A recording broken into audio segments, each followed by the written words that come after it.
Olá, hoje um programa diferente, hein? Dá uma olhadinha nessa imagem aí. O que você acha? Te emocionou, né? Então, você se preocupa com essas pessoas maravilhosas que estão aí no vídeo? Então, hoje nós temos uma entrevista direcionada para você, vovô, vovó, pai, mãe, questões de pediatria. Como que a gente pode cuidar do crescimento, da evolutiva dessas pessoas tão importantes para toda e qualquer família. Para isso, nós convidamos um grande amigo, uma pessoa de referência na área da pediatria. O meu amigo, Dr. Tadeu Fernando Fernandes. Cara, que loucura, hein, meu? Tempo. Quanto tempo, Reinaldo. E o que é gostoso que a amizade fica, né? Uma prova que a amizade fica para sempre, né? Tadeu, quero apresentar para você e para o público que nos acompanha a Gabriela, que é a Gabi, que é da Liga de Pediatria aqui do Centro Acadêmico da Faculdade de Medicina. O Leonardo, que já esteve conosco em outros episódios, né? Que é da Liga de Neuro e de Cardiologia. Isso. E a Cecília, que é a vice-presidente do CAMAC. Do Centro Acadêmico Manuel de Almeida Cabral. Que legal, olha. É um prazer estar aqui com vocês hoje. E o prazer é nosso, porque a gente vê que vocês são o futuro da medicina. Vocês é que vão tratar de nós quando nós, né, precisarmos, né, Renan? Eu já estou precisando. Já. Mas, Tadeu... Dos nossos filhos, dos nossos netos. E trazer esse programa, o Pode, Doutor, ele foi uma idealização para o CAMAC e para a Atlética da Faculdade de Medicina. Talvez seja uma das poucas faculdades que tem isso. Foi uma iniciativa em conjunto com eles. Muita gente abraçou. A Aldeia e a Polis Cursos, que tem vários cursos de pós-graduação em medicina do trabalho, perícia médica, psiquiatria, medicina do esporte. Os dados estão aí para o pessoal acessar. E eles entenderam a importância de mostrar para a divulgação de temas médicos para a população e também estimular o recém-formado na carreira da educação continuada, porque a residência médica hoje está muito competitiva. E a saída é a pós-graduação. Então, a Polis abraçou a ideia, a Polis Cursos, junto com os nossos patrocinadores e vertendo condições para que a Atlética e a CAMAC possam ter sobrevida para as ações que eles fazem. Porque a Faculdade de Medicina nossa, ela está dentro de um centro universitário que é uma autarquia municipal. Tem regras rígidas, toda uma questão, apoio, mas a gente precisa ter um caminhar dentro desse trâmite para eles poderem também fazer as coisas deles, né? Então nós estamos caminhando, o programa está tendo uma divulgação interessante. E o convite para você é exatamente chamar a atenção para uma questão muito atualizada, que é a questão da informática, dos dispositivos eletrônicos na criança, do comportamento na mesa do pai, mãe, criança, está se perdendo o diálogo. Nós queremos trocar um pouco esse aumento de questões envolvendo comportamental. Eu estou assustado, eu estou achando que eu também tenho algum problema de TDAH, porque não é possível, está tudo hoje é isso, né? Então eu queria chamar uma pessoa que tenha essa experiência e para que isso aconteça, nós precisamos apresentá-lo à população, às pessoas, para entender quem é o Dr. Tadeu Fernando Fernandes. Antecipadamente, é meu colega de turma. Nós estamos completando quase 42 anos de formado esse ano, né, que vai entrar. 42 anos, você vê. E nós somos a 4ª turma da PUC, nós somos fundadores da PUC. Isso. Hoje, se você for a PUC, a Avenida João Boyle Dunlop, é uma avenida quadruplicada, um movimento enorme. E na época que nós fizemos faculdade, ela era de terra. Quando chovia, a ambulância não conseguia chegar no hospital. Atolava a ambulância. Mas nós vencemos, né? E hoje é um grande centro acadêmico, a PUC. É grife. Tem até um shopping lá dentro. Agora tem um shopping lá dentro. Tadeu, eu sempre falo para eles, não acreditam. Nós perdemos quase 60 dias na nossa formatura, não foi na colação de grau, porque nós paramos a PUC naquela época. Fizemos greve. Para condições do internato. Lembra disso? Nem sei se pode falar isso, mas nós invadimos a reitoria e tomamos posse da reitoria. Nós não saímos de lá. 5 dias trancado lá na diretoria. Foi uma loucura. Mas a PUC, explica para eles, foi a única faculdade que O interno tinha um desconto de 50% na bolsa. Que a gente ficava sozinho, não tinha refeitório, Nada. não tinha lanchonete, não tinha nada. É o que ele falou, era uma estrada de terra. Não tinha como continuar daquele jeito. Vocês estão num mundo maravilhoso, a gente não tinha isso. Não foi, Tadeu? Verdade. E a histórica quarta turma, nesse sentido. Era a turma da rebelião. E daí nós formamos. Estão vendo o conflito? Por isso que eu sou conflitante. Cada um teve a sua história. Eu saí, fui para o hospital lá chamado Irmãos Penteado, que é a Santa Casa de Campinas. Fiz minha residência médica lá. E aí vem o primeiro ponto. Hoje, quando você termina a residência médica, daí você chega à brilhante conclusão que você não sabe nada. A hora que você cai no mundo lá fora, você sabe que faltou muita coisa, né? Então, porque a faculdade, você, na verdade, toca o serviço, vê aquele... E você... É um gap da faculdade. Não ensina como é que você tem que viver na época pós-faculdade. A hora que você não tem mais seu preceptor ao seu lado. Né? E aí você fala, e agora? O que eu faço com isso? E é por isso que eu acho a minha... a hora que eu terminei, eu fui para a Unicamp. Eu fui, até o Reinaldo sabe disso, antes existia uma competição muito grande entre a PUC e a Unicamp. O professor da PUC não dava aula na Unicamp e vice-versa. Depois agora... Tudo junto. Eu fui o primeiro aluno da PUC que consegui fazer pós-graduação na Unicamp. Que entrou, porque chegava na entrevista e não entrava. Então eu entrei, daí fiz a pós-graduação lá na Unicamp, Dr. Barros, meu orientador. Daí terminei a pós-graduação na Unicamp, voltei pro consultório, comecei minha clínica, mas ainda faltava alguma coisa. Hoje, não basta você ser pediatra, ou neurologista, ou cardiologista. Hoje a medicina está assim. Você precisa ser um pediatra especializado em alguma coisa. E o pediatra geral também existe, mas acabou aquele médico que a gente chama de médico au-au. Então vai em você, tá com dor de cabeça, ao neurologista, tá com dor no coração, ao cardiologista, tá com dor na perna, ao ortopedista. Hoje você tem que ter resolubilidade. Hoje a competitividade no mercado é muito grande. Daí eu saí, surgiu uma oportunidade de ir para Boston. Eu fui para Boston, fiquei 6 meses lá, fiz minha pós-graduação em nutrologia. E aí uma outra coisa muito importante para vocês que estão se formando. Essa palavrinha em inglês, né? É a networking, né? A tradução aí, fazer as suas redes, né?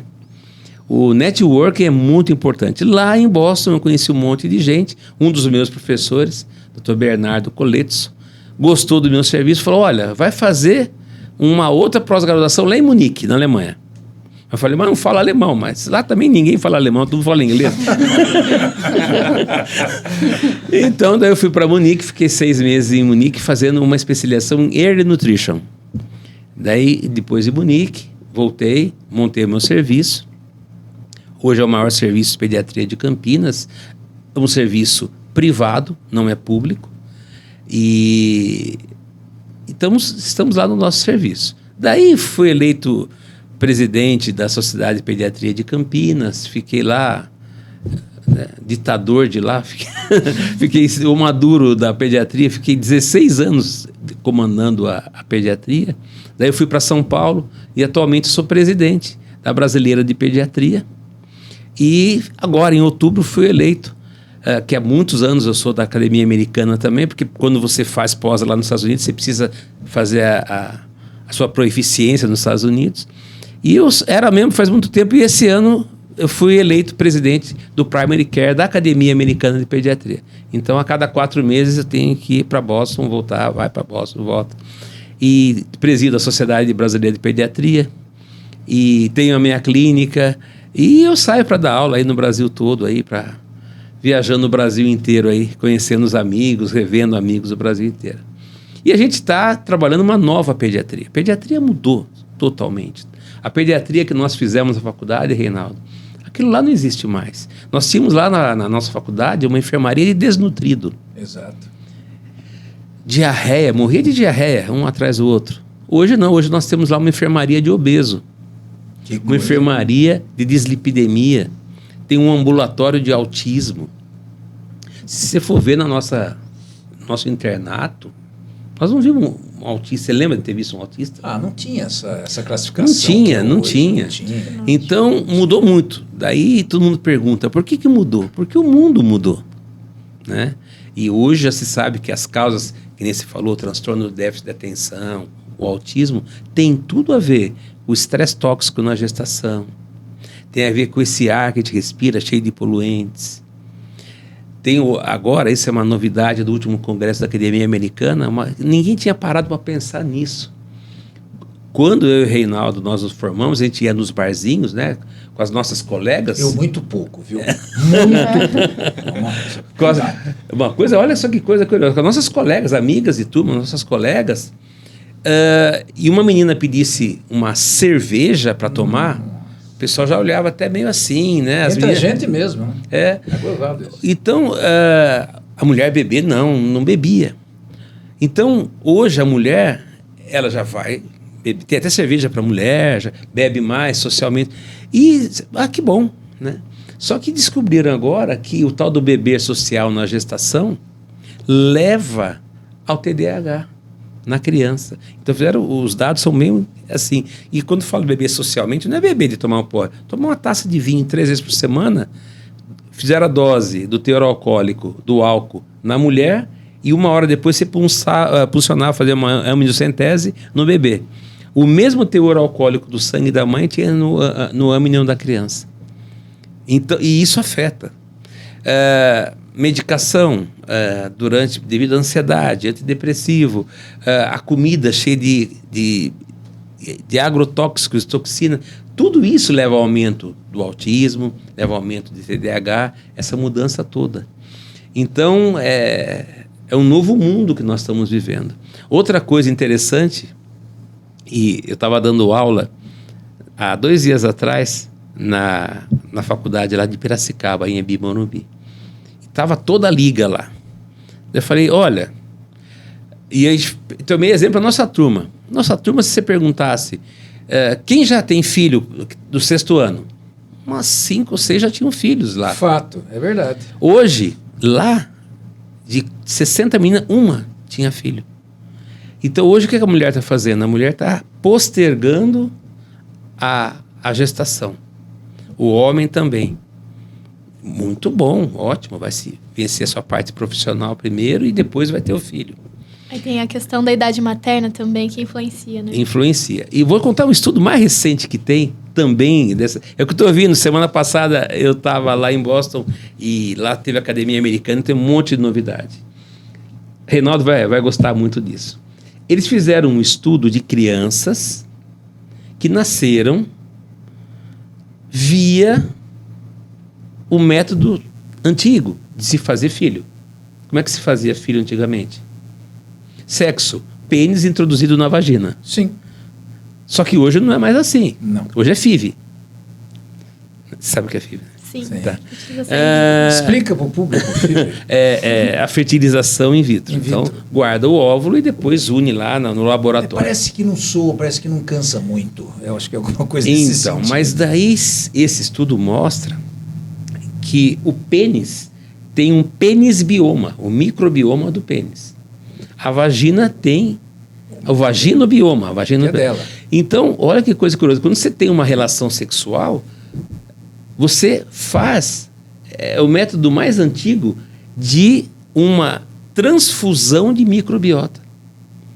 Hoje, por exemplo, só para você ter uma ideia, tem trabalhos com autistas que você pega o microbioma de uma criança não autista, uma criança autista esteriliza como se fosse fazer um transplante de medula e faz transplante de microbioma para a criança e há uma melhora muito grande. Então existe, para idosos também se faz isso, que tem diarreia crônica, transplante de microbiota. Mas ninguém nunca parou para pensar que o transplante de microbiota mais antigo que existe é a relação sexual. E daí eles analisam, e quando você tem a relação, você tem um transplante de microbioma, o penibioma vai dentro do vaginobioma e aquela criança nasce lá naquele útero com uma microbiota nativa do pai e da mãe. E acompanharam essas crianças, autismo, transtorno de déficit de atenção, uma série de doenças e também outra coisa, câncer entrou na estatística e aí foi assustador. E as crianças da FIV. que não há esse transplante de microbioma. E aí percebe que nesse grupo da FIV tem mais TDAH, tem mais autista e tem mais crianças com câncer, leucemia, linfomas. E aí você começa já a ver que quando você começa a mexer naquilo que a natureza fez para ser natural, você começa a ter um monte de evoluções, mas vai começar a ter um monte de problemas também. Então, só para contar isso, só para exemplificar coisas que a gente está mudando no nosso dia a dia, no nosso estilo de vida, que repercute com doenças. São doenças novas que vocês vão pegar. Por quê? Mudança no estilo de vida. Tadeu, nessa linha, dentro da sua fala, achei interessantíssimo porque traz informação para o público em geral e para nós aqui também, no sentido de uma dinâmica dentro da medicina, da boa prática médica. E o fato de você citar a evolutiva, mesmo na nossa época de formação acadêmica, a evolutiva, que a gente discute muito isso em sala de aula, né? Nós temos um ambiente democrático, a gente consegue discutir dentro da faculdade essas coisas. Nós estamos sempre debatendo sobre isso. E o que acontece? Hoje, nós temos uma linha de conduta, que são os ambulatórios que a gente atende a população dentro da saúde da família. E o fato da gente fazer isso aqui, a gente conseguiu melhorar a condição no acolhimento dessas pessoas. Especificamente da criança, a linha de pediatria é uma evolutiva muito interessante, né? Os alunos se identificam. Interessante que houve uma queda do interesse na pediatria ao longo dos anos. Parece que está voltando, né, Tadeu? Não sei. Está voltando. Está voltando. Apesar das estatísticas deporem contra. Hoje, os meus residentes me perguntam, Tadeu, olha, qual a melhor especialidade para mim fazer para ganhar dinheiro? Antigamente, era dermatologia. Dermato. Hoje já não é mais, porque já... Misturou muito. Né? Hoje e começou esse a ter meio aí tá meio complicado. Hoje, as duas carreiras, e isso é provado pela estatística, Sim. que mais hoje tem procura é psiquiatria e geriatria. Tá bombando. Por quê? Nós vamos viver mais e não tem quem cuide de nós geriatra. Não tem geriatra. E psiquiatra hoje é uma raridade. E esse estilo de vida moderno está lotando os psiquiatras. Então hoje você tem que ser... Só que hoje você tem que fazer... Você é médico.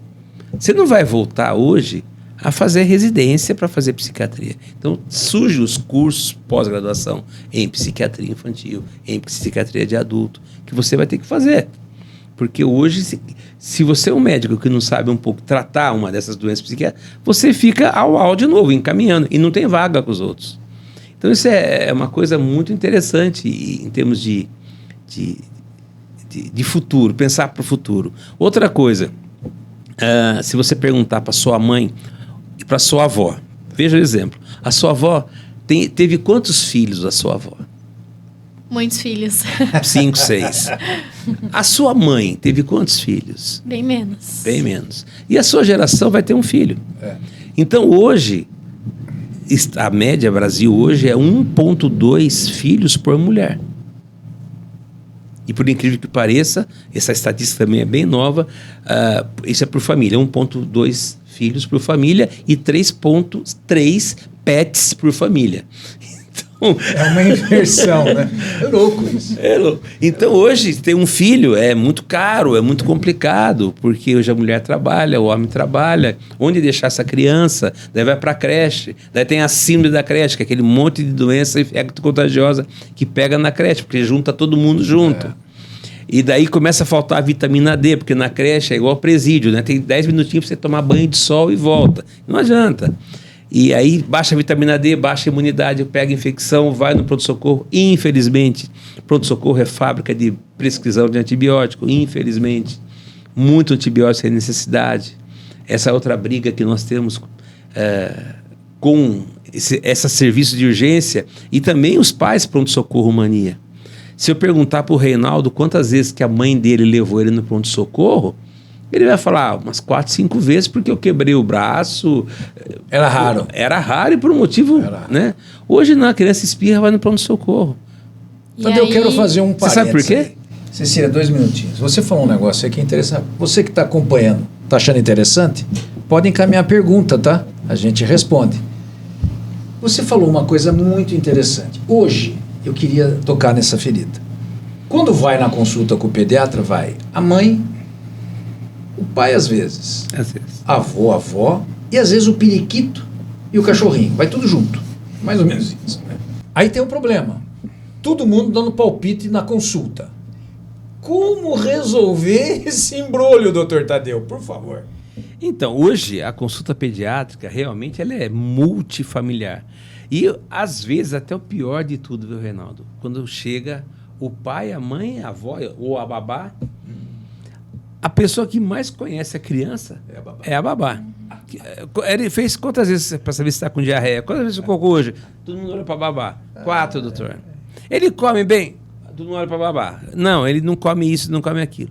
Então, hoje, é um fato, isso tem até um livro do professor Martins, da Unicamp, chama A Terceirização das Crianças. Então, infelizmente, a educação está sendo terceirizada. E isso repercute no comportamento das crianças.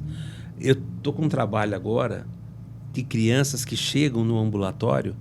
Doutor, vim para cá porque ele tem uma suspeita diagnóstica de autista. Daí você começa a analisar a criança e tem um questionário. Você fala, não, essa criança não é autista. Daí você começa a ver o que acontece com ele. Ele vai para a escola? Não. Ele fica meio período só na escola, depois fica na casa da avó, ou fica em casa. Com quem? Fica com a babá. E o que ela faz para ele ficar quieto? Dá um tablet, dá o celular, fica na televisão. E nós tivemos um exemplo, olha, isso daí é um case que vocês vão pegar esse case ao longo o follow-up desse case. Qual é o case? Os 2 anos de isolamento social. Se vocês souberem o estrago que fez em todas as esferas, vou começar pela imunológica, por exemplo. Foram 2 anos de pronto-socorro vazio, ambulatório. Ninguém ficava, exceto os que tinham Covid, ninguém ficou doente. Ninguém ficou doente. E aí, as mães, nossa, meu filho 2 anos fica doente. Daí acabou o isolamento social. Volta à escola. Voltou usando máscara, isolamento, papapá, passou 1 ano, chegamos em 2023. Foi recorde de atendimentos pediátricos 2023 de criança doente. E doença doente grave. Eu, por exemplo, nunca tinha internado uma criança com estomatite herpética. Nunca tinha internado. Eu tive que internar porque a criança estava desidratada e não comia nada, cheia de ferida.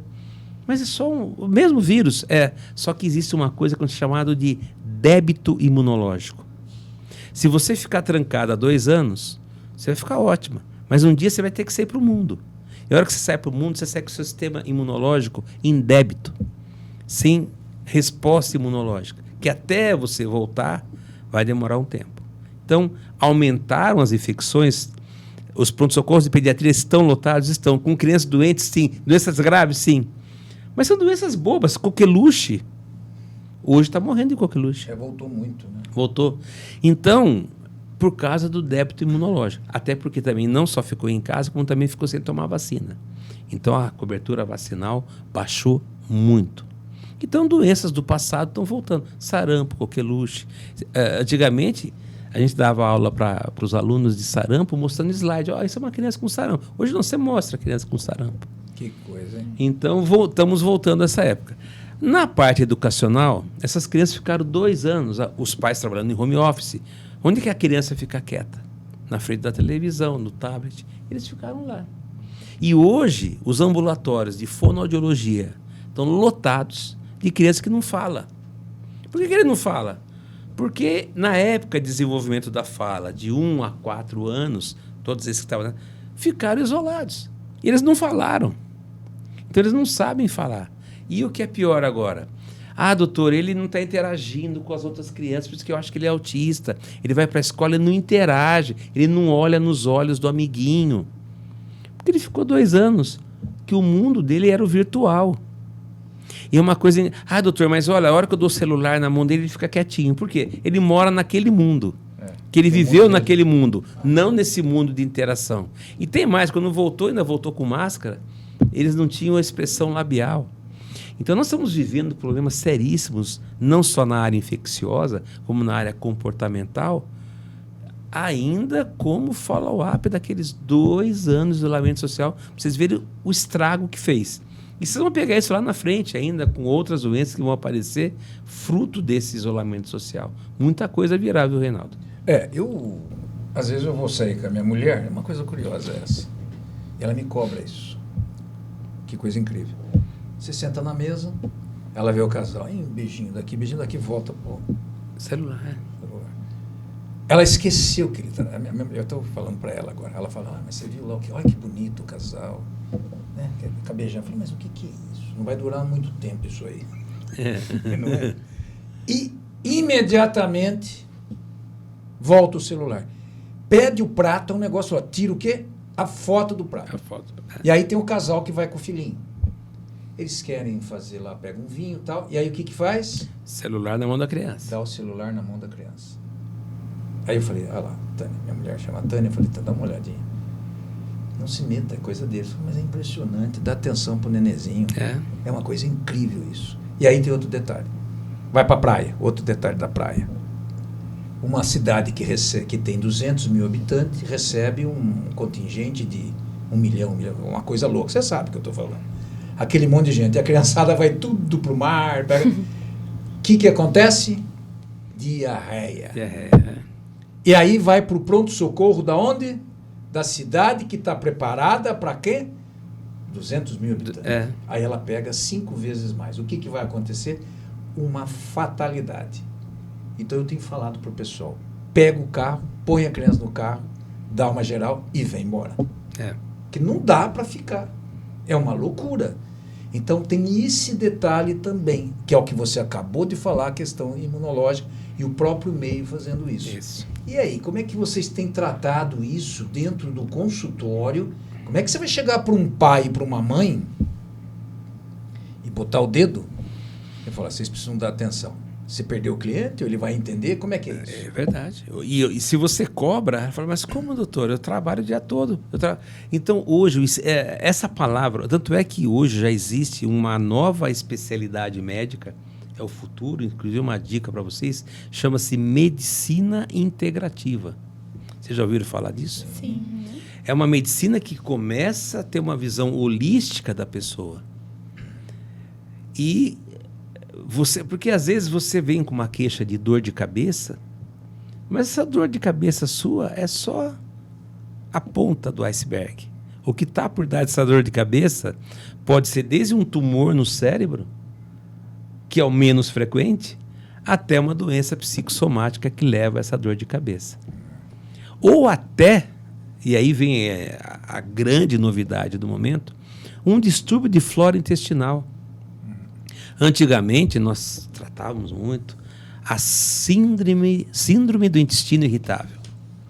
Né? Episódios de diarreia, ou até tem a constipação também, né? E tem a mista. Mas, tem muito diarreia. E daí você começa a tratar o intestino com remédio. Já percebeu que não adianta nada se você não tratar o cérebro. Por quê? Porque esse intestino conversa com o cérebro. É o eixo cérebro-intestino. Assim como, às vezes, você tem uma prova amanhã. Nossa, tem uma prova de residência amanhã. Estou até tendo diarreia, estou tendo cólicas. É o seu cérebro conversando com o intestino. Então, nós vivemos em harmonia. Eu acabei de publicar um livro agora, chama Microbioma e a Pediatria, mostrando todos os eixos. Então, tem o eixo cérebro-intestino, o eixo pele-intestino. Sabia que o intestino e a pele conversam? O rim e o intestino. Então, nós temos nossos eixos. E hoje, o maior... Se for pergunta na prova agora, do TEP, nós que colocamos essa prova, a gente faz a prova do TEP. 80% de erro. E uma pergunta que nós classificamos como fácil. Qual o maior órgão imunológico do corpo humano? Timo, medula óssea, intestino ou baço? Todo mundo lá, medula óssea, timo. É o intestino, o maior órgão imunológico do corpo humano. Então, se você toma um antibiótico, e do jeito que se toma antibiótico à torta direita, você está destruindo o maior órgão imunológico do corpo humano. E como é que você vai ter que repor isso? Tem que tomar um probiótico. Não adianta você tomar um probiótico. O probiótico é uma bactéria que traz bem ao organismo, mas, como todo ser vivo, ela tem que comer. O que um probiótico come? Ele come fibras pré-bióticas. Então, você toma o probiótico, daqui uma semana ele está morto de fome no seu intestino. Então, você tem que dar alimentação com fibras, espinafre, chicória, couve, cebola, são grandes fontes pré-bióticas. Então, tudo volta na alimentação. Então, hoje a alimentação nossa está muito, muito, muito péssima.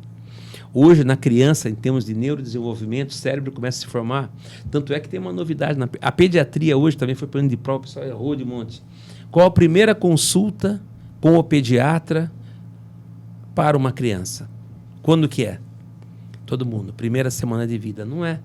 É no terceiro trimestre de gestação. Porque é lá que você vai atuar.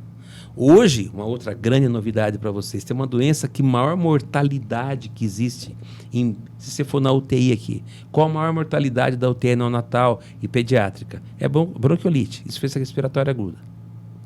Né?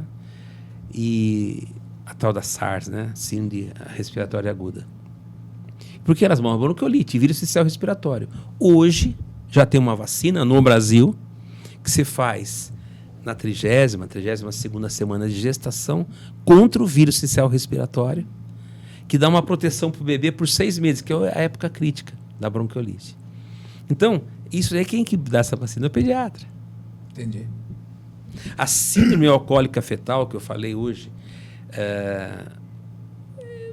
tem que ser tolerância zero com o álcool, porque já se sabe as repercussões. Outra coisa, Reinaldo lembra disso, na nossa época de faculdade, a gente tratava sífilis, gonorreia, assim de monte, no ambulatório. Daí, com a chegada do HIV, desapareceu essas doenças. Nossa, esqueci como é que tratava a gonorreia. Os protocolos mudaram. Né? Sífilis a gente não via. Por quê? O pessoal começou a se proteger. HIV, né? Proteção. Depois que surgiu o esquema tríplice de tratamento de HIV, HIV não mata mais ninguém agora, né? Porque tem tratamento. O pessoal baixou a guarda. Vou dar um dado para vocês hoje. Sífilis neonatal é 32 nascimentos para cada 100 mil vivos. Então, aumentou sífilis neonatal de monte. Que isso, hein? Por quê? Não se faz diagnóstico, um exame bobo, VDRL, que você faz na gestante, e uma injeção de bezatina cura. Mas não se faz o diagnóstico, não se faz o tratamento. Sífilis congênita aumentou demais. Então, são coisas que a medicina preventiva... Hoje, a medicina é preventiva. Você tem que agir na medicina preventiva, principalmente na pediatria. O pediatra é o grande médico da medicina preventiva, que você mexe com o estilo de vida, você mexe com alimentação, você mexe com essas doenças preveníveis. Hoje tem vacina para quase todas as doenças graves. Meningite A, B, C, ACWY. Pneumonia, hoje está saindo a pneumo 20 valente contra 20 sorotipos de pneumococo. Então tem vacina. Agora, precisa começar agora o povo, infelizmente, nessa época de pandemia, nascem os grupos anti-vacina, né? Que é um grande problema para nós. E as redes sociais.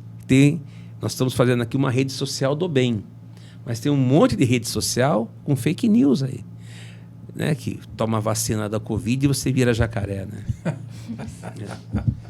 É uma loucura isso. Tadeu, nessa linha, já que você foi responsável pela... Eu falei que ia colocar você numa sinuca. Sim. Tá. Responsável pela plantação da residência em pediatria, lá do seu Irmãos Penteado. Eu quero, depois de assertivas aqui com a faculdade, já te convocar para nos ajudar aqui. Porque essa é uma coisa que eu não abro mão como professor, que começou o curso aqui, e é um diálogo que eu tenho mantido, às vezes até desgastante. Entendo que a base de uma boa formação médica passa obrigatoriamente pela educação continuada, que é a residência. A pós-graduação, evidentemente, que é um complemento interessante, vista da situação brasileira hoje, que nós somos o país que tem mais escolas médicas no mundo. Atualmente é essa a realidade. Portanto, não tem vaga de residência para todo mundo. Não adianta mudar esse discurso, que não vai mudar. E a pós-graduação é uma alternativa interessante, que os nossos gestores vão ter que entender, que vão ter que investir nisso também, na qualidade da boa pós-graduação. É por isso que a gente tem um apoio de uma instituição que a gente quer que faça uma boa troca nessa situação de educação continuada. Então fica essa questão para você nos auxiliar aqui. É um desejo que a gente tem. Claro que existe toda uma programação que nós estamos fazendo agora, uma nova redimensionamento, né? E temos aqui a presença de representantes acadêmicos, né? Porque eu acho interessante isso. Você tem que ter um bom internato. Começa aí, um bom internato. Porque se você não tiver um bom internato, você não vai conseguir uma boa residência. Começa por aí. Se você não tiver uma boa residência, você não vai ter uma sequência. Ou se você optar pela vida acadêmica, ou se optar pela vida privada, ou pela vida pública. Porque hoje, se você optar, vamos supor, pela vida pública, o médico da rede pública, infelizmente, ele ganha muito pouco. E trabalha muito, em condições de trabalho péssimas. Então, acabou, até muitas cidades hoje estão deixando de ser CLT. Eles só estão contratando PJ. PJ. Esse é o pejotização da saúde. Isso é um problema crônico. Lá em Campinas, por exemplo, eu não sei aqui, pronto-socorro, não existe mais plantonista CLT, não existe. Interessante, Tadeu, que os grandes, eu sempre falo, os Big Five, eles têm CLT. Olha que coisa interessante. As grandes instituições médicas de prestação de serviço diferenciadas, eles criam mão de obra própria por causa da qualidade e tudo mais, é a exigência deles. Tem o PJ também, mas eles têm o CLT. É muito interessante e a seleção é rigorosa. E aí começa a diferenciação. É isso que o Reinaldo falou.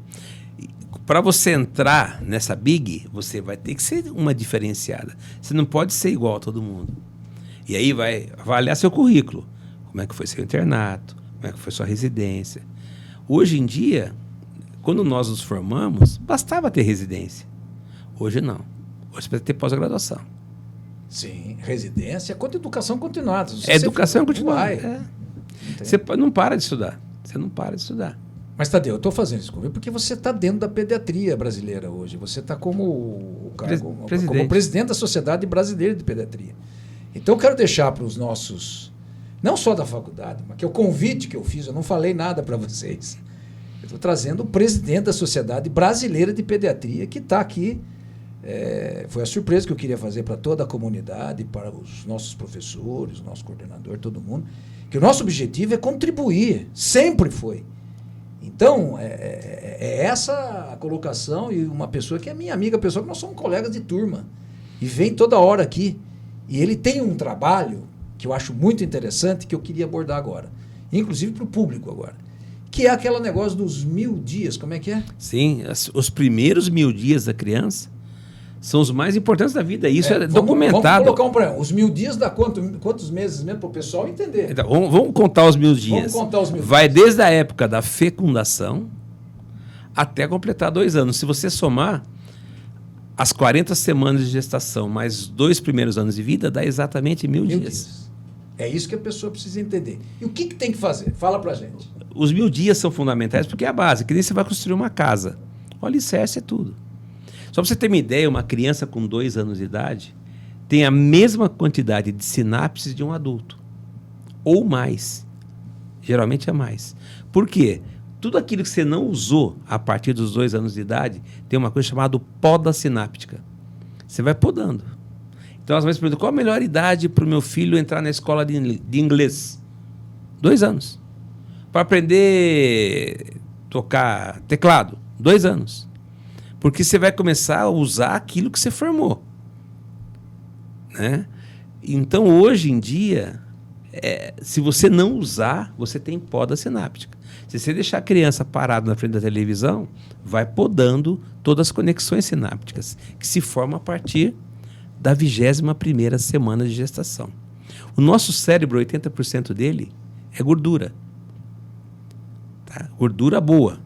Chama LC-PUFAs, Long Chain Polyunsaturated Fatty Acids. O PUFA, traduzido, os ácidos graxos poliinsaturados.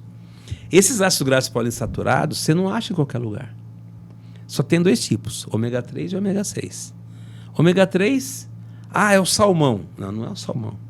É a alga das águas frias e profundas que o salmão come, ou a sardinha come. E esse ômega 3, ele é degradado no DHA, que é o produto final que forma cérebro. A bainha de mielina é feita de DHA, condução nervosa. Daí você fala, então tudo bem, eu vou no restaurante japonês uma vez por semana. Não dá certo, sabe por quê? Porque o salmão que você está comendo lá não é o salmão das águas frias e profundas. É dos cativeiros que tem, criando com ração, que eles colocam caldo de beterraba para ficar aquela cor bonita, o salmão come e fica... O salmão na Noruega, o verdadeiro, é aquele salmãozinho bebê. Esse que você vê nos restaurantes aí é salmão de cativeiro, que não tem ômega 3. Por outro lado, o consumo de ômega 6, que são os óleos, aumentou muito. Ah, não, eu não como nada com óleo.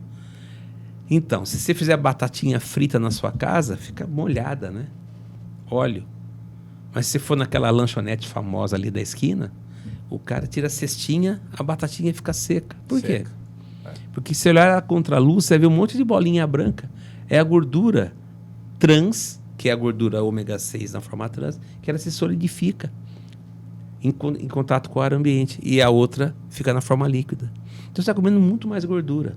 Então, a batata dessas lanchonetes sequinhas, a pipoca de micro-ondas, o pão francês que você comprou na padaria, amanhã está duro. Mas aquele pão de forma dura uma semana. Por quê? Gordura trans.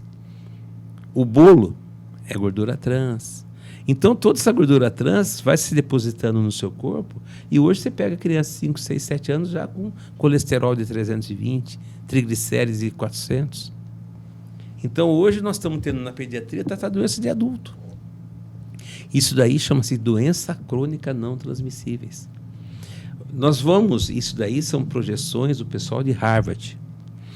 Se você for ver, desde que o mundo é mundo, sempre a geração posterior viveu mais que a anterior. Então você vai ver, a sua avó viveu mais que sua bisavó.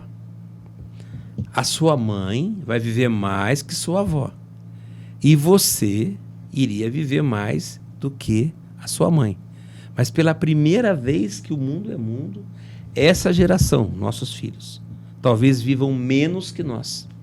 Porque a expectativa de vida que sempre aumentou está diminuindo. E por que está diminuindo? Doenças crônicas não transmissíveis. E aí entra o pacotão do diabetes, da hipertensão, do que se morre hoje. Vocês que assinam atestado de óbito aí, do que se morre? É exatamente isso que você está Doença falando. crônica não transmissível. Né? Então, isso daí é um problema muito sério. E são doenças totalmente preveníveis. Tabagismo, alcoolismo, sedentarismo, erro alimentar, estilo de vida. E hoje se trabalha cada vez mais para ganhar mais, para comprar o celular mais novo, o carro mais novo. E para pagar isso você trabalha mais. E quando você trabalha mais, o filho fica lá terceirizado. Então nós entramos numa roda viva, né? Que se a gente não repensar, e aí entra a medicina integrativa, que a gente fala muito, se você não mudar o estilo de vida, essa geração vai viver menos do que os seus pais. Porque está crítico a situação. Hoje os ambulatórios de psiquiatria, Reinaldo, não sei aqui, estão lotados, não tem vaga, não tem vaga. E aquela criança, Tadeu, a gente precisa cutucar, porque a gente sabe, mais ou menos a gente precisa perguntar, né? É muito comum em shopping, né? A criança vê determinado brinquedo, você já sabe o que eu vou falar, e eu preciso fazer um pouco o direcionamento para o pessoal, o público que está aí, né? E aquela criança que a gente chama birrenta, né? Começa a gritar, joga no chão. Vou explicar para você a origem disso daí. Tá. Os pais passam o dia inteiro fora de casa, né? Deixa a criança na creche, escolinha às 7 da manhã, pega às 5, 6 horas da tarde. Não é assim? É. A grande maioria. Hoje é dado o Brasil, né? Daí a criança chega em casa. Aquele sentimento de culpa, fiquei longe do meu filho o dia todo. O moleque pega e joga o copo no chão. Em vez de falar, não, olha, coitadinho, ele tá bravo, ele tá revoltado, vem cá. Ele quer abrir o saquinho de salgadinho antes do jantar. Não pode comer salgadinho de jantar. Mas ele está com fome, coitadinho, deixa ele. Ou seja, as mães não contrariam a criança. E aquela palavrinha mágica, não, eles não aceitam. Então, tá. vem dormir comigo na minha cama. E não escuta não, é aquela criança que ela é, entre aspas, comprada. Então vai ao final de semana, vamos ao shopping. Ah, eu quero brinquedo, compra o brinquedo. Ah, eu quero o tênis daquela marca famosa, compra. E para quê? É o sentimento de culpa, como você deixou essa criança meio abandonada. Então ela não escuta não. Ótimo. Ela não aprendeu a conviver com não, a enfrentar os intempéries da vida. Daí vai chegar na adolescência, é ali que tudo pega. Porque vai escutar não. Eu tive um caso ontem. Um menino, uma menina lá pediu em namoro a menina falou, não quero namorar você. Não quero, não quero namorar você. Ele chegou em casa e se cortou todo. Que isso? Fez o tal do cutting, né? Que é muito frequente isso. Isso falei do menino, mas da menina também é a mesma coisa. Então, qualquer diversidade já faz cutting, já faz a birra do adolescente, que a gente chama. E quando chega na vida adulta e você presta um concurso e não passa. Não passei no concurso. Teve um não. Daí você tem o quê? Depressão. Daí você vai tomar o quê? Antidepressivo. E daí, eu só falo, antidepressivo e ansiolítico só tem porta de entrada, não tem porta de saída. Perfeito. Tadeu, estamos agora aqui já indo para a reta final da nossa entrevista e eu preciso tocar num assunto importante, que é a questão da fake news, dos mitos e falsas verdades sim. Dentro da pediatria. O que você pode nos falar? Porque a mídia social tá cheio de doutor hoje, né? É uma coisa louca, né? Tá tendo uma confusão. Profissionais não médicos entrando na área da medicina e aí você confunde. Você não sabe se o cara é médico, se ele é fisioterapeuta, se ele é enfermeiro, se ele é esteticista. É uma coisa louca que está acontecendo. Na pediatria, como é que está isso? Como você é presidente da sociedade, eu queria saber como a pediatria está abordando e tendo as condutas apropriadas dentro de uma sociedade organizada que é a pediatria. Como é que é isso aí? Como é que fica? Falar o mais importante de tudo. Primeiro, em relação às vacinas. As fake news das vacinas. Se você tomar a vacina da gripe, você vai ficar gripado. Não. A vacina é contra a gripe, não é contra o resfriado. Então a pessoa toma a vacina da gripe e amanhã espirra, tem um resfriado, fala, foi por causa da vacina. Porque vai tomar justamente na época do outono e inverno que você tem resfriado. E daí não toma a vacina da gripe. E a vacina do Covid, ela pode alterar, matar. Já está documentado, que já está estudado, que as vacinas hoje são altamente seguras e a Covid está de volta.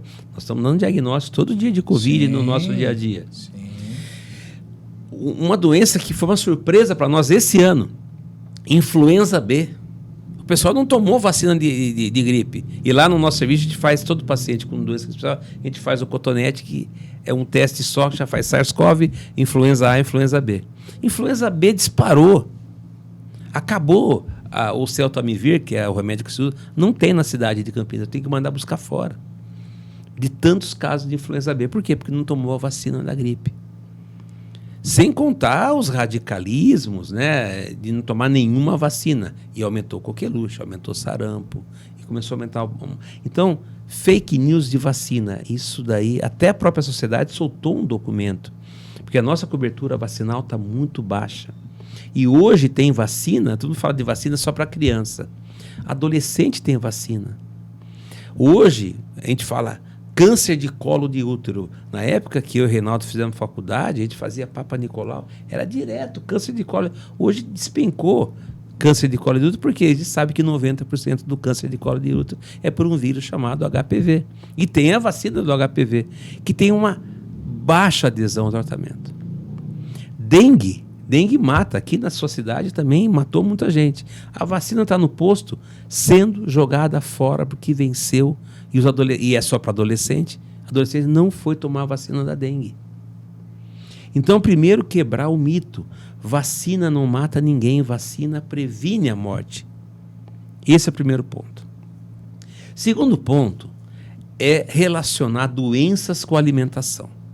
Por exemplo, tem uma onda aí, com esse grande número de autistas que nós temos aí, que Autista não pode tomar nada que tem glúten. Então tem que fazer uma dieta sem glúten para o autista. Já não bastasse todos os problemas que o autista tem, ainda tira o glúten da vida dele. A intolerância à lactose. Ele tem dermatite por causa da lactose. Imagina.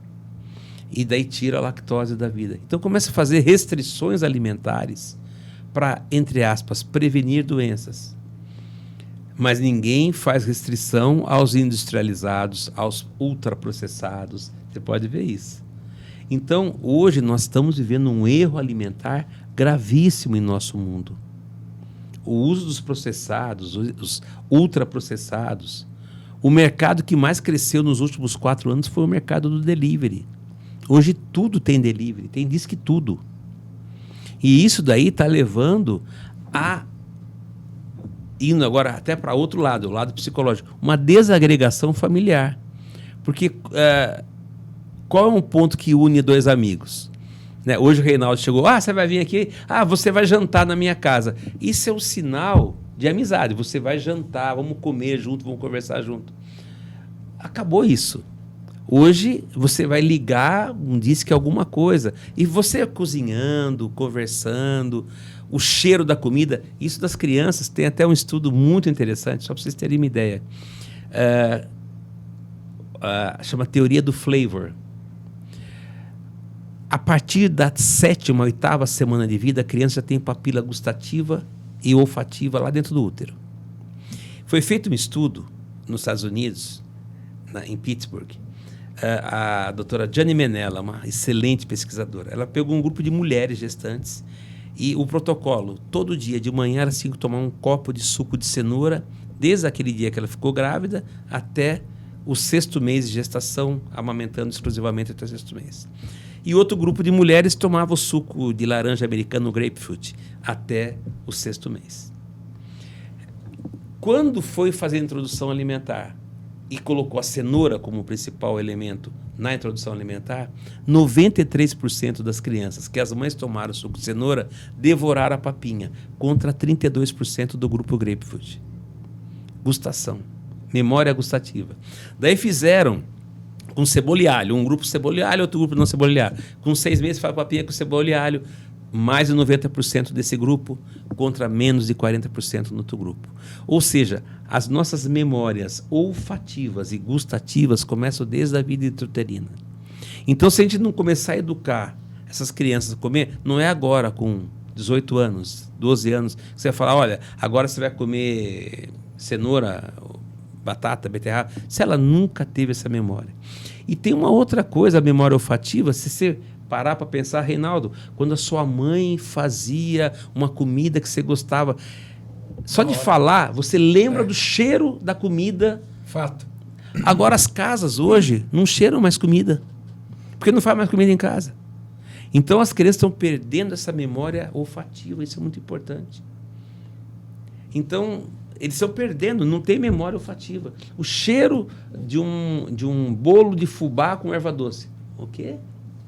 Se a gente falar, eu lembro do cheiro, só de falar aqui, eu estou sentindo o cheiro de erva doce sem ter nada com erva doce aqui. Então isso daí é muito importante, esse desenvolvimento dessas memórias gustativas, olfativas, é cozinhando em casa, é vivendo em família, o almoço em família, o jantar em família, que não existe mais. A televisão roubou esse espaço, o celular, tudo mais. E essa degradação das relações familiares está levando a essas repercussões que está aumentando, repetindo mais uma vez. As doenças, minha esposa é psicóloga, o consultório com ela está lotado até o ano que vem, não tem vaga. Que loucura, hein? Nós estamos vivendo um mundo terrível, Reinaldo, terrível. Então, hoje, a medicina integrativa, que tenta resgatar os sabores, os odores, as relações interpessoais, é o nosso futuro. Ou a gente muda isso, ou é a próxima geração realmente vai viver menos do que a nossa. Perfeito. Doutor Tadeu, agora vamos ver aqui a Gabriela. O ano passado ela foi minha aluna, né? E ela tinha um grupo. É uma coisa impressionante isso. É uma coisa louca. No intervalo da aula, eu não sei, era um piquenique. Ela escolhia. E ela, para conseguir nota, sabe o que ela fazia? Ela usava a avó dela. A avó dela mandava bolo para mim. Olha aí, que legal. É? O quilo que eu ganhei foi culpa da avó dela. Como é que chama essa avó mesmo? Vaneuza. Dona Elza, manda um abraço para ela. Mano. Era ela e a turminha, tudo com pote. Ela é fã do e tem a menina Bíscaro. do pastel lá, né? Uma coisa impressionante. Tinha. Eu comi um pastel que tem lá na faculdade, enorme. Eu falei, mas meu Deus do céu, é um negócio louco isso. Mas você, como da Liga da Pediatria, o que você quer perguntar para o Dr. Tadeu? Eu estou muito feliz de estar aqui hoje, conversando com o senhor, né? É uma honra estar aqui com o presidente da Sociedade Brasileira de Pediatria. Eu entrei na faculdade querendo cardiologia e eu fui surpreendida depois que eu passei pelo estágio de pediatria. Eu gostei bastante e eu também faço estágio nas férias porque eu gosto bastante da área, tenho muito interesse. E é importante também o que o senhor abordou, né, sobre o aspecto da família, que muitas pessoas falam que é mais difícil você conversar com a família, né, do que entender a própria criança. Então, é algo muito maior, né, do que a gente espera, né, do que a gente está vendo. E eu também acho muito interessante o que o senhor falou sobre a terceirização, né? Que hoje em dia os pais acabam não tendo muito tempo, né? Para dar atenção aos filhos, para educar os filhos, né? Para ensinar ali o que é certo e o que é errado. E eu também vejo outro lado, né? Além da terceirização, que as crianças, elas agem muito sobre imitação. Então, elas veem o pai no celular, a mãe no celular, aí a criança vai lá, pega o celular também, né? Porque elas veem os pais fazendo, então elas vão acabar imitando, né, o que os pais estão fazendo. Isso também eu acho que é outro lado, né, da história, né, que é muito importante. E sobre as vacinas também que o senhor falou, agora que a gente está passando nos estágios de pediatria, na faculdade eu percebo muito esse movimento anti-vacina, que as mães chegam e falam, a gente pergunta, a criança tomou vacina de Covid, tomou vacina de influenza, a mãe fala, não tomou e eu não vou dar a vacina no meu filho. Olha, E isso é muito complicado, porque elas acabam acreditando nas fake news que a gente tem na internet, não acredita na palavra que o médico está ali dizendo, que a gente está ali estudando, tem gente estudando as vacinas e elas acabam não acreditando em todos esses estudos, né, que a gente tem. É muito interessante. E eu também trouxe algumas perguntas para fazer para o senhor, né, que a gente combinou entre nós, algumas fake news para a gente estar apresentando aqui. E a gente escuta muito falar, né, que o leite materno é fraco. E é verdade isso? Não existe leite materno fraco. O leite materno foi feito para a criança. Com tudo que a criança precisa, não precisa dar água, é só dar o leite materno. Tem até uma novidade agora, o leite materno, mas ele não está ganhando peso.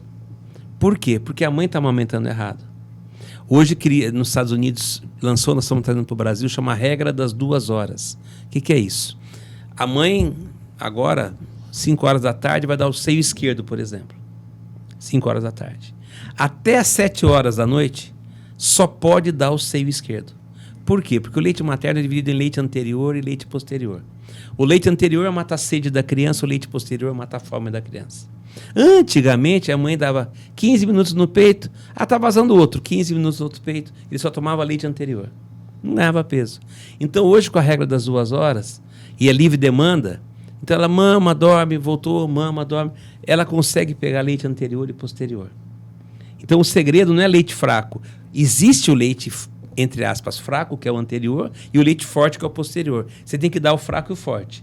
E para isso você tem que esvaziar um seio numa mamada. Para depois de 2 horas você dar o outro seio na outra mamada. E assim por diante.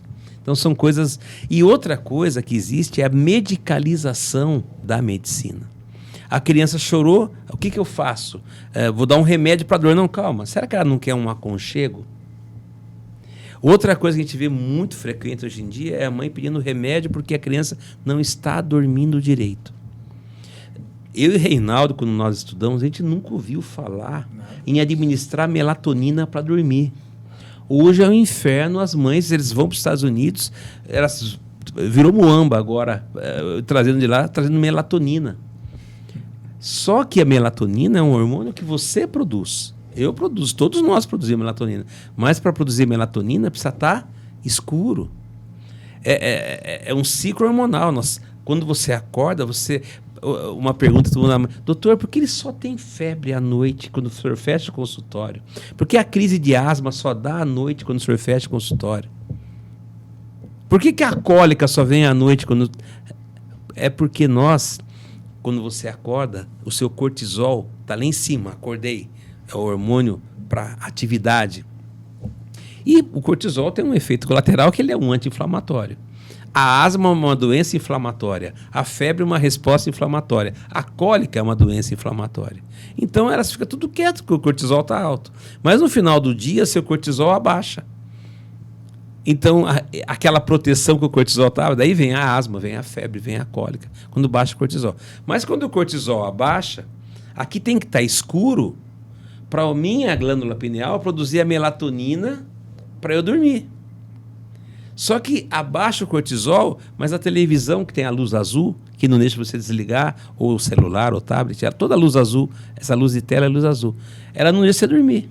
E hoje tem televisão no quarto da criança. Então, ela não consegue produzir melatonina. Daí começa a dar a melatonina exógena para a criança, para ela dormir. E ela até que dorme. Só que eu te pergunto, e quando é que eu vou parar de dar? Se ela acostumou a dormir com a luz acesa, com a televisão ligada. Virou um ciclo. Vira um ciclo. Então, esse é um dos problemas. Doutor, ele está muito nervoso, dá um remédio para ele. Vamos dar um remédio para ele. Não é que ele está nervoso, ele está birrento. Precisa de regra, limite e disciplina. Outra coisa, dá uma vitamininha para aumentar a imunidade. Esse é um clássico. Da vitamina C, o grande descobridor da vitamina C chama Linus Pauling. Né? O Linus Pauling morreu de uma gripe, de influenza. Que loucura. Que loucura. Então, a vitamina C não é mais aquilo que faz. Daí tem os motivos, daí vem a vitamina D, daí vem... Então, não é vitamina que vai aumentar a imunidade.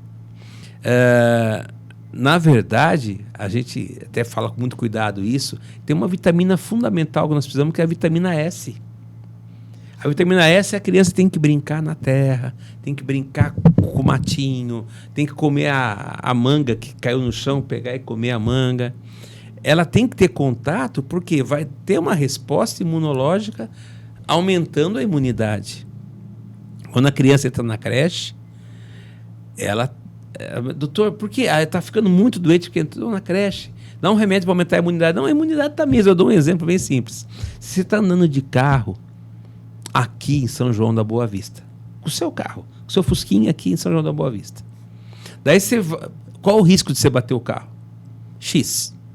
Daí você vai amanhã para São Paulo, andar na Avenida Paulista. Qual o risco de você bater o carro? 3x. Ah, mas eu vou colocar então uma gasolina aditivada no meu fusquinha. Não adianta você colocar coisa. O problema não é o carro, o problema não é a criança, o problema é o meio. Ele está exposto, o vírus A, B, C. E ele vai passar por aquela provação na creche, vai ter todas as doenças. E no ano que vem ele vai ser o veterano, os calouros que vão ter as doenças. Então, é uma aprendizagem do nosso sistema imunológico. Por incrível que pareça, as mães querem saúde total. A criança precisa ficar doentinha. Ela precisa ter as febres da vida. Só que as febres da vida são combatidas. 92% das febres são de origem viral. Só 8% é bacteriano. Mas, infelizmente, a pronto-socorro mania leva leva as crianças ao pronto-socorro. E aí entra a educação médica. No pronto-socorro, começa diagnósticos que vocês nunca vão ver CID para esses diagnósticos. Começo de pneumonia, gargantinha vermelha, e sai com antibiótico. E não existe essa doença, porque é viral. Daí vem aquela bola de neve. O antibiótico destrói a microbiota intestinal, que é o maior órgão imunológico. Daí sim você abaixa a imunidade. Então, a gente tem que esclarecer o povo que febre não é doença, febre é um sinal. Aí, doutor, dá um remédio para ele tossir. Ele precisa tossir para jogar o catarro para fora, senão segura o catarro, é meio de cultura para a bactéria. Doutor, dá um remédio para cortar a diarreia. Não, a diarreia está jogando a coisa ruim para fora. Eu não posso segurar essa coisa ruim. Deixa limpar, dá soro e vamos hidratar.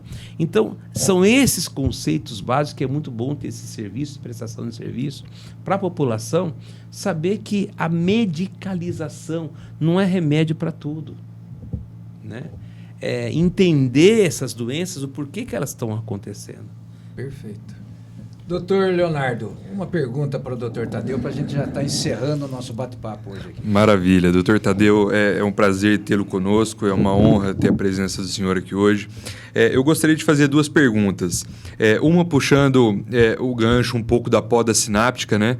Pensando na questão da poda sináptica, a escolarização ou a introdução dessa criança precocemente a um ambiente de ensino, até mesmo de aprendizado, quais são os possíveis impactos negativos nesse processo, visto que ela pode estar pulando etapas? Excelente pergunta, excelente pergunta. Nós Dá temos... licença, Tadeu, está vendo o nível aqui Ótimo, hein? dos nossos alunos? Excelente Não pergunta. é fraco, não, né? Nós temos as escalas do neurodesenvolvimento. Se você fizesse essa pergunta para mim há 20 anos atrás, há 30 anos atrás, eu ia falar, fique em casa. Porque essa criança ia ficar com a mãe, com a avó, que elas iam saber muito bem educar essa criança, iam brincar com ele, iam brincar de pular amarelinha, andar de bicicleta, pular corda, jogar bola. Isso era a criança do passado.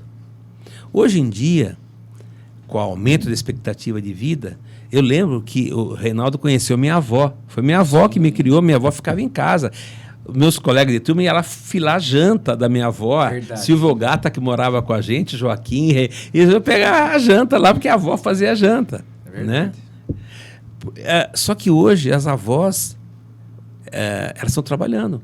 A idade da aposentadoria aumentou para 70 anos, 65. Então hoje as avós não estão mais em casa, estão trabalhando. Onde que eu vou deixar essa criança? Então, entre deixar, e aí começam os perigos, com uma babá, com uma vizinha, não vai ter a segurança numa escola. Então, por isso que hoje, o máximo que você conseguir, os pais, o núcleo familiar, dar uma atenção para a família, tudo bem.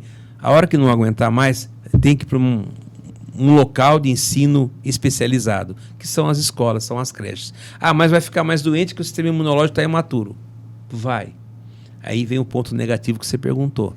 Tem um ponto positivo, e já foi feito estudos. Crianças que foram com 1 ano de idade para a escolinha, hoje com 5. E crianças que entraram só com 3 anos. A criança com 5 anos, ela está já 1000 anos-luz na frente da outra que está ainda gatinhando.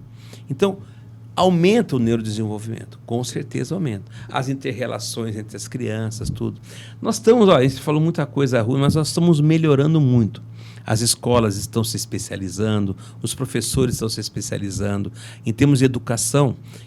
Você sabia que hoje é uma lei estadual, todas as escolas, não importa se é estadual, municipal ou particular, é obrigado a ter uma nutricionista para planejar o almocinho da criança, o lanchinho da criança.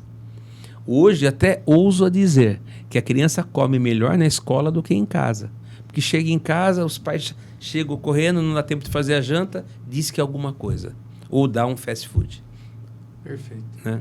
Então, realmente, essa é uma mudança que nós estamos vivendo atualmente, mais precocemente para a escola, por necessidade da situação que as famílias vivem atualmente. Do próprio mundo moderno. Do próprio mundo moderno. Da mudança, da dinâmica conformacional das famílias. Né? Exatamente. E olha, eu viajo muito, quanto mais você vai para o interior, melhor é a qualidade de vida. Tá? Você vai para uma grande cidade, começa pelo trânsito, você demora mais para chegar de um lado para o outro, você já chega nervoso em casa porque você pegou trânsito muito... E isso, o grau de estresse é muito grande hoje das pessoas, infelizmente. E se você chega estressado em casa, você não vai ter paciência com o molequinho lá que ele só quer carinho, né? Certo. Minha amiga Cecília. Bom, gostaria de agradecer o convite, Dr. Bíscaro. É um prazer estar aqui com você novamente.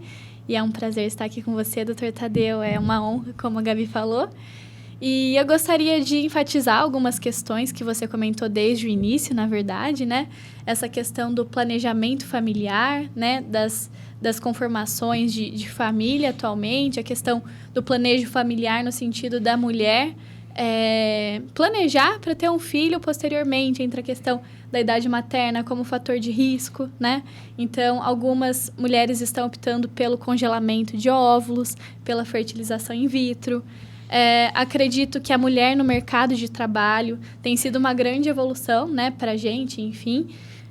E acredito que, assim, é muito importante essa evolução para a gente, mas é importante também a gente fazer esse planejamento familiar no sentido de proporcionar uma qualidade de vida para essa criança, né? Então, nesse sentido de uso de telas, que vocês comentaram, que é importante a gente evitar ao máximo e tentar introduzir a criança num ambiente que ela tenha um conforto melhor para ajudar a estimular a criatividade mesmo, né? Então, eu acredito que entra nesse sentido, mas eu gostaria de abordar uma outra questão com você, que é essa questão de antibiótico-terapia que você comentou. Eu queria que você abordasse um pouquinho mais sobre a resistência aos antibióticos. Porque, como a gente sabe, né, a maioria das infecções são virais, só que quando uma mãe chega preocupada com o filho na unidade de pronto atendimento e acredita que o filho precisa de um antibiótico, porque ela busca no Google antes de ir na consulta, só que não é um antibiótico que a criança precisa.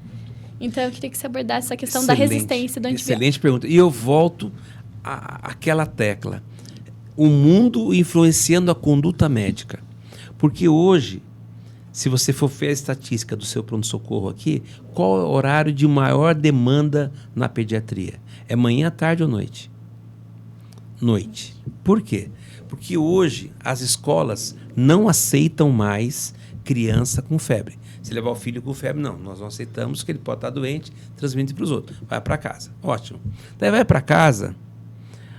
Antigamente, eu e o Reinaldo, nós vivemos essa época. O nosso tormento era o tal de atestado médico. Segunda-feira, no pronto-socorro, a pessoa ia lá, quero atestado. Ainda é, né? Bem menos. Mas eu quero atestado 2, 3 dias. As mães, a mesma coisa. Dá um atestado, vou ficar com... Agora, hoje, com esse mercado de trabalho que nós estamos, se você levar 2, 3 atestados, como o mercado está... você vai embora, contrato você. Então, hoje as mães falam, doutor, olha, não posso levar atestado porque, né, já levei mês passado, semana passada, e ele está sempre doentinho porque está na creche. Olha só como uma coisa puxa a outra. E ela cobra o plantonista, doutor, ó, ele está com febre, preciso resolver essa situação agora, porque amanhã eu preciso levar para a escola. E você sabe que as doenças virais, elas têm um tempo de 48, 72 horas para aparecer o exantema súbito, ou estourar uma catapora, ou estourar uma mão-pé-boca. Não estoura antes de 72 horas. E o que você vai fazer nessas 72 horas? Esperar e dar antitérmico se tiver febre. Fala isso para uma mãe às 10 horas da noite no pronto-socorro. Essa pesquisa foi feita lá em Campinas, pela Unimed Campinas. Controle de qualidade. O que você achou? O hospital estava ótimo, não, o banheiro estava limpinho, a secretária atendeu muito bem, muito organizado, foi rápido. Mas por que você deu nota B? Né? Você não, médico muito bonzinho, entendeu? Mas por que você deu? Porque ele falou que meu filho tem uma virose, ele não sabe que tem. Quando eles não sabem que tem, falam que é virose. Essa é a palavra das mães. Mas o pior de tudo é que é uma virose. E tem que esperar 72 horas. Agora, se você der uma receita de uma amoxicilina, ele diz que a gargantinha está vermelha, ele descobriu, esse médico é bom, ele já me deu o antibiótico e dá o antibiótico. É isso aí. Como se isso fosse resolver a situação. E com isso vai crescendo a resistência cada vez mais. No passado, a amoxicilina era ótima, hoje não é, hoje é amoxicilabulanato. E assim, cada vez mais. Então, nós estamos cavando a nossa própria cova, em termos de antibiótico terapia. Porque vai aumentando a primeira geração, segunda geração. Nós estamos já com cefalosporina de terceira e quarta geração. E daqui a pouco acaba. Né? Então, e o problema é esse. O uso indiscriminado de antibióticos. Não tem congresso que não tenha esse tema. Porque se usa muito pela pressão familiar, pela pressão do paciente. Porque antigamente, aquele mesmo paciente que pedia 2, 3 dias de atestado, ele fala, não posso levar atestado amanhã. Porque o mercado de trabalho ficou muito competitivo. E o atestado médico hoje, o patrão começa a pegar 2, 3 dias de atestado, e as empresas estão trabalhando em chutinhas, acabou aquela folga que tinha do funcionarismo público. Não, acabou isso. Agora até a parte pública eles estão reguladinho. Então, é uma pressão sobre o médico. O que eu vou fazer com essa criança amanhã? Você não me deu o diagnóstico agora, 10 horas da noite, mandou esperar 24 horas para ver o que acontece. O que eu vou fazer nessas 24 horas com essa criança? Onde que eu vou deixar? A avó trabalha, o pai trabalha, a mãe trabalha e a escola não aceita. Onde você vai deixar essa criança? Eles derrubam todo esse problema em cima do médico. Então tá bom, vai, toma um antibiótico. Próximo. Entendi. Você entendeu a situação? Então, vocês que estão sendo formados, vocês têm que entender isso. 92% das doenças febris em crianças são virais. Só 8% são bacterianas. E o antibiótico não vai resolver nada. Muito pelo contrário, vai destruir a microbiota, que é o maior órgão imunológico do corpo humano. Olha que problemão. Perfeito, Tadeu. Bem, estamos chegando ao fim desse bate-papo maravilhoso. Tadeu, eu quero registrar aqui, fora da nossa amizade, né? Convívio que tivemos aí durante toda a graduação. Nossa turma era bem unida. Sim. E você nesse cargo hoje, de responsabilidade imensa que é a Sociedade Brasileira de Pediatria, aceitar o convite, não deu tempo hoje, não tive tempo de conversar com os meus pares aí, os professores, conversei rapidamente com o coordenador atual, mas fica o reforço dessa contribuição sua para o público em geral que acompanha o Pode Doutor, né? Os nossos acadêmicos, os ligantes, né? A gente sempre tem o pessoal da Liga aqui em todas as entrevistas. E agora para você, acesse o canal, dá lá o like, não é isso? O sininho. Compartilha nas redes.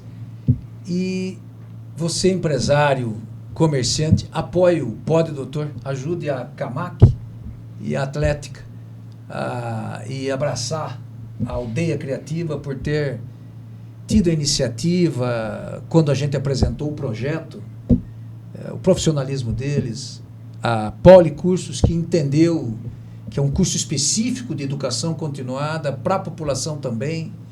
O programa está tendo a sua divulgação, a sua missão de prevenção, de falar sobre coisas da saúde e para a melhoria da qualidade de vida das pessoas. Então, eu queria deixar já o convite para o próximo programa, que é sobre psiquiatria. No ambiente de trabalho, psiquiatria dentro da sua casa. E o doutor Tadeu, o professor Tadeu, já deu aqui a sua mensagem para nós. E nesse sentido, doutor Tadeu, amigo, irmão, eu estou meio emocionado de te ver aqui, cara. Imagina. E gostaria que você fizesse a sua despedida aqui nesse momento. É uma honra estar aqui com vocês, conversar com esse pessoal jovem e interessado. É importante isso.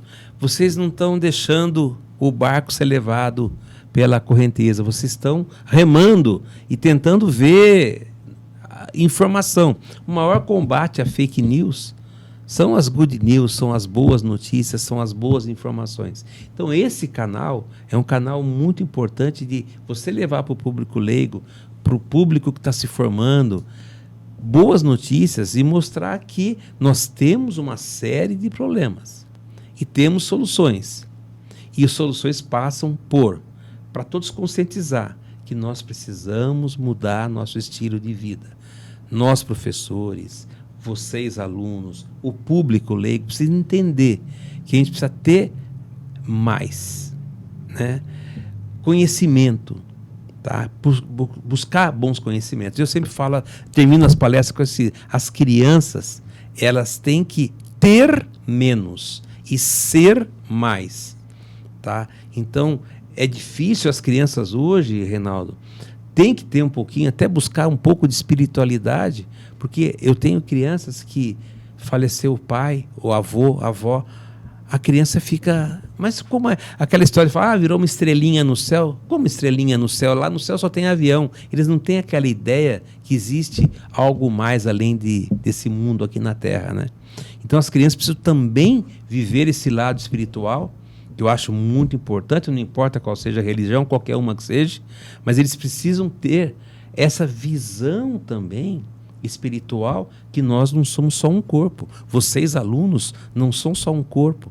Vocês têm que ver a parte espiritual. Às vezes o paciente está te procurando lá, não é nem por causa de uma doença do corpo. Ele quer conversar com vocês, ele quer um apoio. Então hoje você vê, eu converso, tenho vários amigos que são padres, pastores, pacientes, eles falam assim, eu sou mais psicólogo do que pastor, do que padre, porque o pessoal vem falar problemas para mim e não é remédio que vai resolver, né? Eles precisam mostrar que existe, além do ter da nossa matéria, tem uma vida espiritual que a gente tem que desenvolver nas crianças, porque isso é muito importante para poder entender tudo o que acontece. Morreu alguém, alguém ficou doente. Por quê que isso acontece, né? Por que tem essa vida? Isso é muito importante. Tadeu Fernando Fernandes, presidente da Sociedade Brasileira de Pediatria. Muito obrigado por você estar aqui com a gente e pelo seu depoimento e ajuda. Você aí que acompanhou o nosso programa hoje no Pode Doutor, espero que tenha gostado e participe. E até a próxima. Até lá!